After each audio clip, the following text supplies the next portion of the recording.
आज जो डिस्कशन का मैटर है हमारा, उसमें 3 शब्दों के बारे में बताऊंगा मैं। एक है दर्शन, दूसरा मन और तीसरा जीवन। कौन कौन से बताया मैंने? दर्शन, मन, जीवन। दर्शन मतलब देखना। दर्शन का मतलब क्या है? देखना। हम जो भी देखते हैं वैसा हमारा मन हो जाता है। ठीक है, चीजों को कनेक्ट करना है आपस में कि जो भी दर्शन करते हैं, दर्शन मतलब जो भी देखते हैं वैसा हमारा मन हो जाता है, और जैसा हमारा मन हो जाता है वैसा ही हमारा जीवन हो जाता है। तो हम ये डिसाइड करें कि क्या देखें। ठीक है, तुम्हें दिख रहा होगा हमने यहाँ पे बहुत सारे शब्द लिखे। सारे शब्द ये पॉजिटिव है।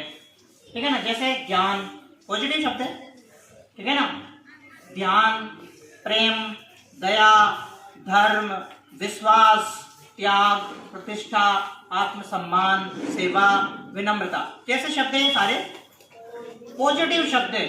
अब शब्दों का हमारे जीवन पर क्या प्रभाव पड़ता है ये सुनना है। हम जो भी शब्द सोचते हैं ना, हमारा माइंड उसका चित्र बना लेता है। जैसे अभी मैं कहूं तुमसे कि आम, तो तुम्हारे मन में आम का चित्र आया कि नहीं आया? और मैं तुमसे कहता हूं कि बाजार, तो तुम्हारे मन में बाजार का चित्र आया।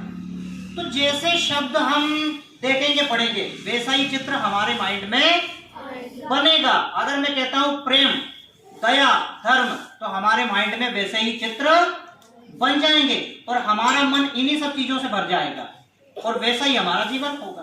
तो हमने ऐसे शब्द लिखे हैं।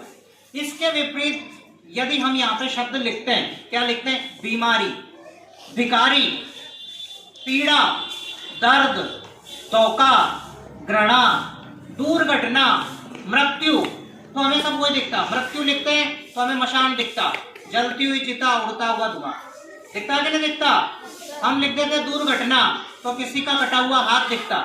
ठीक है ना, और हम लिख देते हैं यहाँ पे धोखा तो हमें वो सीन याद आ जाता है, कोई किसी का तलवार घुसेड़ रहा। दिखता है ऐसा कि नहीं दिखता? हमारी बात समझ में? तो शब्दों का हमारे जीवन के ऊपर कितना प्रभाव पड़ता है ये बात हमें समझना है। तो हमने ये शब्द इसलिए लिखे हैं कि बच्चे रोजाना इनको देखें, और इनको देखने से उनके माइंड में रोजाना वही चीजें रहेगी। क्या रहेगी? प्रेम, दया, धर्म, विश्वास। ठीक है ना, और उनका जीवन कैसा हो जाएगा? वैसा ही हो जाएगा। तो 3 चीजें मैंने आप लोगों को आज बताई है। कौन कौन सी बताइए? रिपीट करेंगे। और ये आपस में इंटरलिंक्ड है, मतलब आपस में जुड़ी हुई है, इनका संबंध है। जैसा दर्शन होगा वैसा ही मन होगा और वैसा ही, ठीक है ना।